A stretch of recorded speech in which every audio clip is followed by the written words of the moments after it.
За сайн байцгаана уу та бүхэндээ энэ өдрийн мэндийг хүргэе. Ансан хотын гадаад ажилтны зөвлөгөөг дэмжигдэв байна. Өнөөдрийн бичлэгээрээ та бүхэндээ топикийн шалгалт буюу Солонгос хэлний төвшин тогтоох шалгалтанд хэрхэн бүртгүүлэх талаар тайлбарлаж өгье. За топикийн шалгалтыг гар утснаасаа бүртгүүлэх боломжгүй, компьютероос бүртгүүлэх боломжтой учраас та компьютероосоо нээвэр сайт руу ороод хайлтын хэсэг дээр солонгосоор хангуго нинgnёгшэм гэж бичээрэй. За ингэж бичгээр топикийн сайт маань гарч ирнэ. Энэхүү сайт нь www.topic.go.kr гэж байгаа. За энэ сайтан дээр дарж орохоор топикийн сайтны нүүрэн хэсэг маань ингэж гарна. За тэгээ бүгдээрээ эхлээд топикийн сайтандаа бүртгүүлээд ID пассворд нээлэх ёстой учраас Have Cap дээр дарна. За ингэж дарахаар энэхүү сайтаа хэрэглэхээ хүлээн зөвшөөрж байна гэсэн бүхий л нөхцлүүдийг чеклээд хувааган дээр дарна. За дараагийн нүүрэн дээр хувийн мэдээлэлээ бүртгүүлж оруулах ёстой. Хамгийн эхлээд ID-гаа нээн. ID маань 6-аас 12 оронтой үсэг тоо орсон байх ёстой. За ID-гаа бичээд хажууд нь байгаа чүмбэг чек дээр дараарай. Хэрвээ өөр хүн таны ID-г аль хэдийн хэрэглэж байгаа бол тэрхүү ID-г хэрэглэх боломжгүй дахиад солино гэсэн үг. За хэрвээ Саяун Кананхан ID юмнуудаа гэж гарах юм бол та энэхүү ID-гаа хэрэглэж болно гэсэн үг. За тэгээд доор нь пассвортаа бичээд пассвортаа дахин давтаж бичээд тэрний доор өөрийнхөө нэрийг солонгосоор бичих ёстой. За ингэж бичснийхаа дараа нэрээ англиар бичнэ. Англиар бичихдээ бүх үсгнүүдээ томоор бичих ёстой.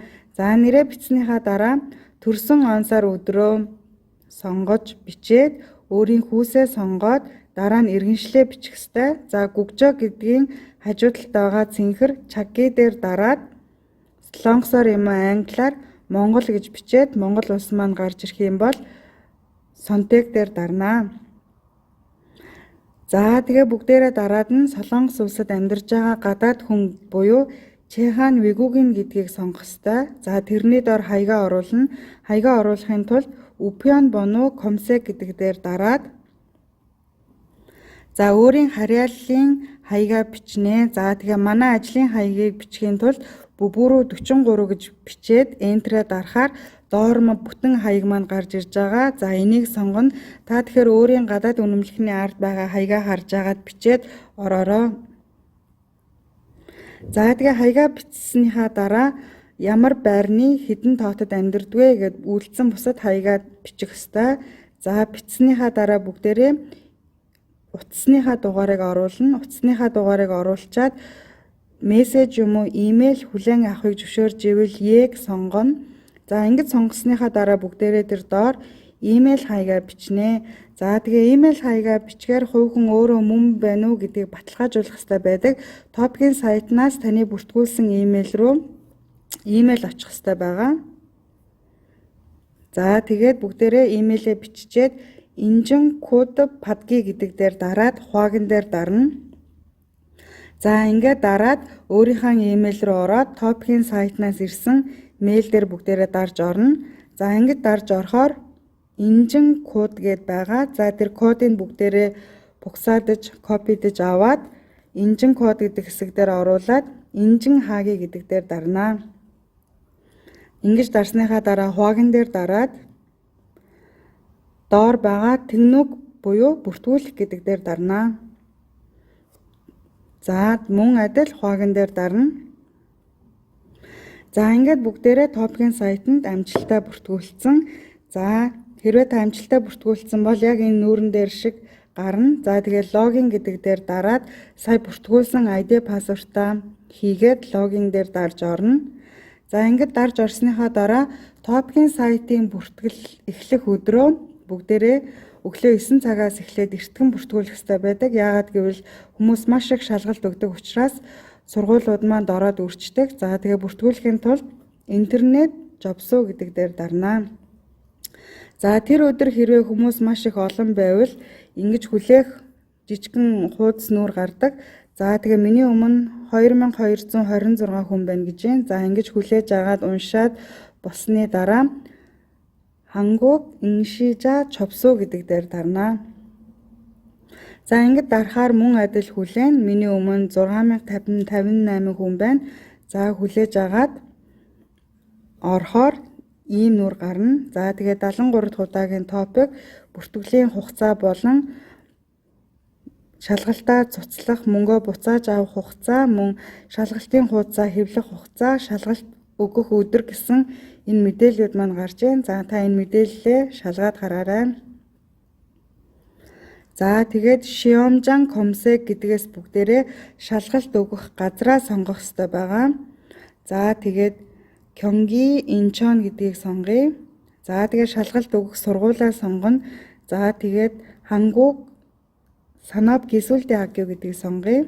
За ингэж сонгосны дараа топик 1 юм уу, топик 2-ыг алийг нөхөх вэ гэдгээ сонгоно. Топик 1 маань Солонгос хэлний анхан шат буюу 1 2 дугаар шат, топик 2 маань дунд буюу гүнзгий шат буюу 3 4 5 6 дугаар шат байгаа. За тэгээд топик 2-ыг өгье гэж сонгоё.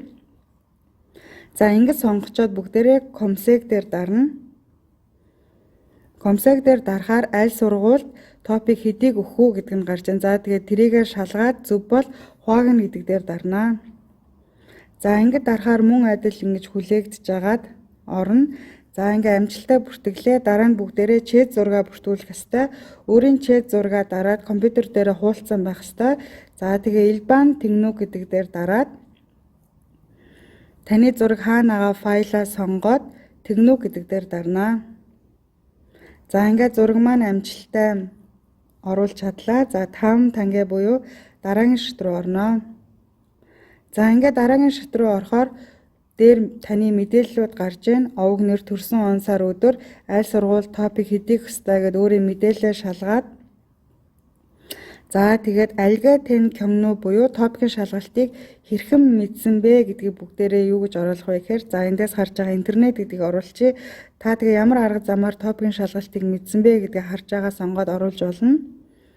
За тэгээ энэ шалгалтыг өгж байгаа зорилгоо сонгоно. За эндээс харж байгаа та сонгож оруулаарай. За ажилд орохын тулд гээд job гэдэг дээр дарчээ. За тэгээд энэ хамгаалтын мунжа буюу Пуан мунжа буюу за энэ дээр харагдаж байгаа 80483 гэдэг тоог бичээд хувааган дээр дарна. За тэгээд доор байгаа цэнхрийг бүгдээрээ чатлаад хүлээн зөвшөөрж байгаа хоёулангийн бүгдээрээ чеклээд Тэнгнүг хаги гэдэг дээр дарна. За тэгээд бүртгэлийн хугацаа дуусахаас орой 6 цагаас өмнө заавал төлбөрөө шилжүүлсэн байх ёстой гэж гарч байна. За бүгдээрээ хуваагна гэдэг дээр даръя. За ингээд топикийн шалгалтандаа амжилттай бүртгүүлж чадлаа. Өөрийн мэдээлэлээ зөв байгаа хэсгээ та шалгаарай. Хэрэг буруу байх юм бол тэр доор цэнхэр байгаа сүжон хаги гэдэг дээр дараад буруу байгаа мэдээллүүдээ засч болно. Одоо бүгдээрээ хамтдаа төлбөрөө төлцгөөе. За төлбөрөө төлөхийн тулд тэр доор байгаа инширо калжэ гэдэг дээр дарна.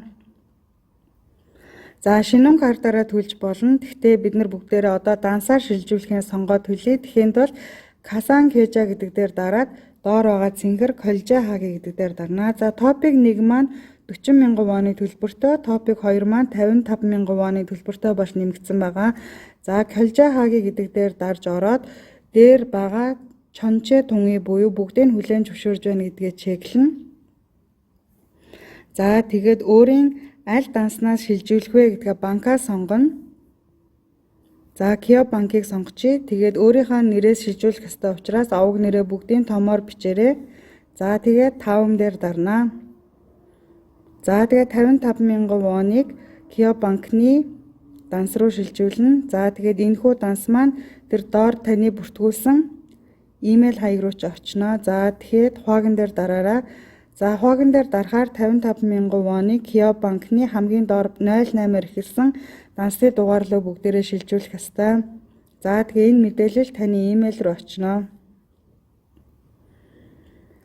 За тэгээ топикийн сайтнаасаа амжилттай бүртгүүлсэн хэсгээ шалгахын тулд Нае Шиом Чомбу гэдэг рүү дарж орно.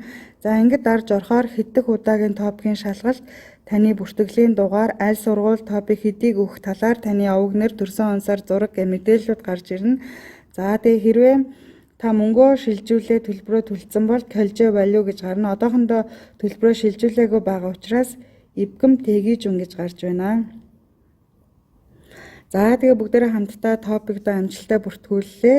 За тэгээ тань Солонгос улсад амьдарч байхад хүнд бэрхшээлтэй зүйл тохиолдох юм бол та манай Ансан хотын гадаад ажлын зөвлөгөөг дэмжих төвд хандаарай. Бид та бүхэн туслахад бэлэн байх болно. Манай ажлын утас 1644 7111 Монгол хэл дүрэг байгаа. За анхаарал тавьсан та бүхэндээ баярлалаа. За дараагийн бичлэгээрээ дахин уулзлаа. Түр баяртай.